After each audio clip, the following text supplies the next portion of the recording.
Assalamualaikum warahmatullahi wabarakatuh. Salam sejahtera untuk kita semua, salam budaya. Sahabat-sahabat tercinta sebangsa dan setanah air yang sangat saya hormati, pada momen memperingati hari lahir Pancasila yang jatuh pada 1 Juni 2023, bakal capres yang diusung Koalisi Perubahan Anies Baswedan membuat cuitan di akun Twitternya. Hari ini kita memperingati 78 tahun silam ketika Bung Karno menyampaikan pidato bersejarah tentang Pancasila di hadapan sidang BPUPKI. Mari terus berikhtiar untuk mewujudkan tujuan utama kita bernegara yang terkandung dalam pidato tersebut, yaitu menghadirkan keadilan sosial bagi seluruh rakyat Indonesia. Pada akhir cuitan disertai dengan tag Harlah Pancasila 2023. Sampai di sini tidak ada masalah. Anies melampirkan unggahan lambang negara Garuda Pancasila yang berbeda dengan yang otentik atau yang asli. Lambang Garuda Pancasila yang diunggah Anies Baswedan itu sudah diubah dan dimodifikasi sedemikian rupa dengan menghilangkan simbol-simbol yang asli dan semboyan Bhinneka Tunggal Ika. Ia hanya menambahkan kata-kata di bawah gambar yang ia unggah dengan narasi "Selamat Hari Lahir Pancasila 1 Juni 2023" dari Anies Baswedan, disertai dengan ikon akun media sosial pribadinya. Saya jadi bertanya-tanya, apa memang Anies belum pernah membaca Undang-Undang Nomor 24 Tahun 2009 tentang bendera, bahasa dan lambang negara serta lagu kebangsaan? Atau memang sengaja mengubah lambang negara sesuai dengan tagline perubahan yang diinginkan terkait dengan kontestasi Pilpres 2024? Wallahu a'lam. Sahabat-sahabat tercinta sebangsa dan setanah air yang sangat saya hormati, sebagai bakal capres, terlepas apapun motif dan tendensinya, sungguh sangat tidak pantas mengunggah gambar lambang negara yang tidak otentik untuk menyampaikan ucapan selamat hari lahir Pancasila.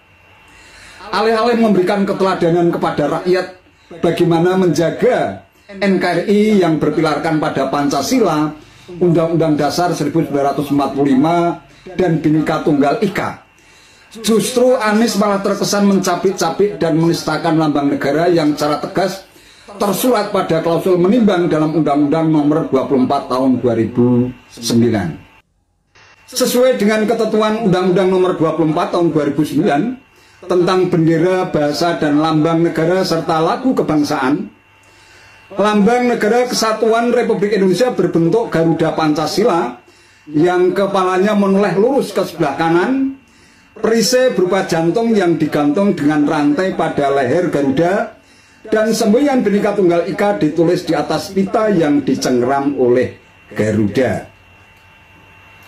Kemudian pada pasal 47 ada dua ayat. Ayat pertama, Garuda dengan perisai sebagaimana dimaksud dalam pasal 46 memiliki paruh, sayap, ekor, dan cakar yang mewujudkan lambang tenaga pembangunan. Ayat 2, Garuda sebagaimana dimaksud pada ayat 1 memiliki sayap yang masing-masing berbulu 17, ekor berbulu 8, pangkal ekor berbulu 19, dan leher berbulu 45. Pasal 48 ayat 1, di tengah-tengah perisai sebagaimana dimaksud pada pasal 46 terdapat sebuah garis hitam tebal yang melukiskan khatulistiwa.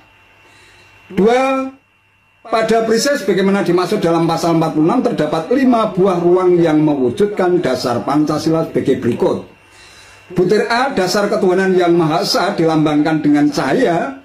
Di bagian tengah perisai berbentuk bintang yang bersudut 5. Butir B, dasar kemanusiaan yang adil dan beradab, dilambangkan dengan tali rantai bermata bulatan dan persegi di bagian kiri bawah perisai. Butir C, dasar persatuan Indonesia, dilambangkan dengan pohon beringin di bagian kiri atas perisai.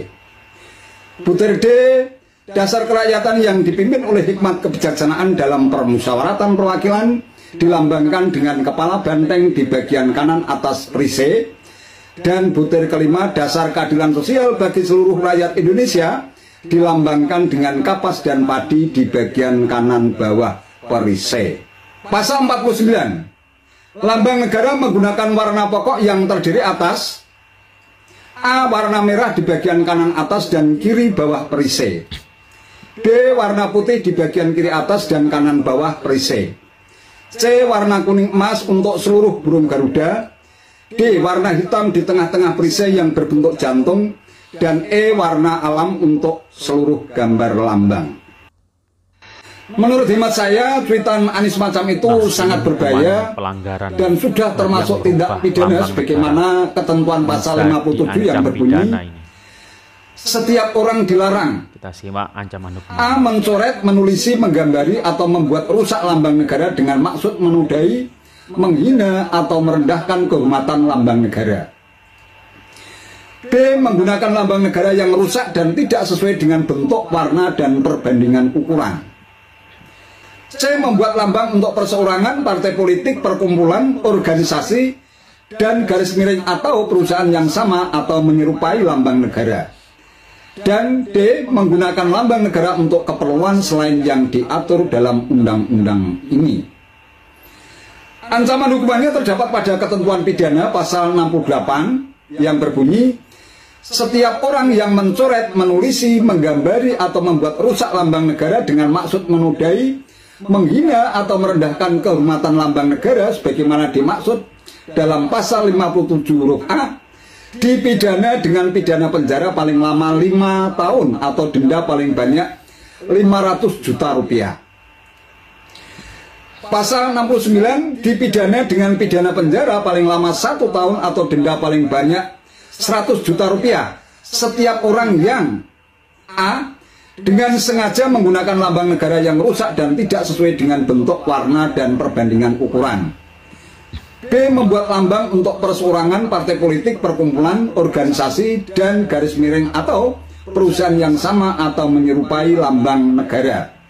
Atau C. Dengan sengaja menggunakan lambang negara untuk keperluan selain yang diatur dalam undang-undang ini.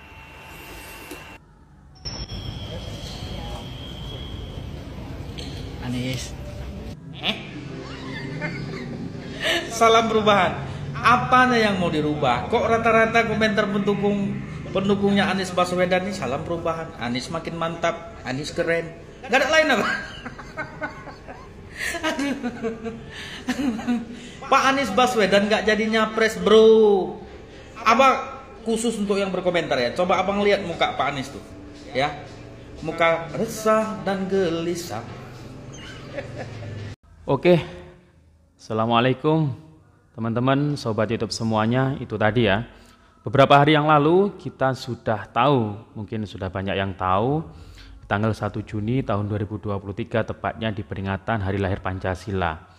Nah, Pak Anies ini sebagai bakal calon wakil presiden yang sampai saat ini belum jelas ya wakilnya siapa juga dan apakah memenuhi sesuai ketentuan yang sudah diatur, apakah sudah cukup kursi pendukungnya. Nah, ini yang pasti kalau sebagai bakal calon wakil presiden ini seharusnya hati-hati dalam bertindak ya, sejak saat ini, sejak kemarin-kemarin lah hingga nanti sampai pendaftaran, sampai coblosan. Nah, ketika memperingati Hari Lahir Pancasila, memang niatnya baik Pak Anies ini men-tweet ucapan selamat Hari Lahir Pancasila, tapi ini juga memposting lambang negara kita, Garuda Pancasila, tidak sesuai dengan yang aslinya. Nah, mungkin sudah banyak yang tahu, kira-kira gambar lambang Garuda yang Bapak Anies posting di Twitter tersebut itu kayak diubah, ada batiknya, ada foto-foto orang tertentu.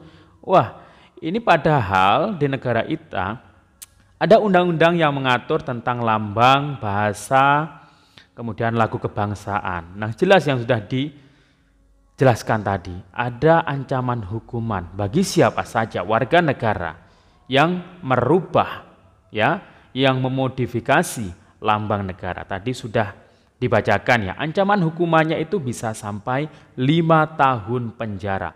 Wah, ini sangat bahaya ya. ini bisa-bisa nggak jadi nyapres ya di 2024. Nah, gimana menurut Anda? Apakah sudah ada yang melaporkan terkait mengenai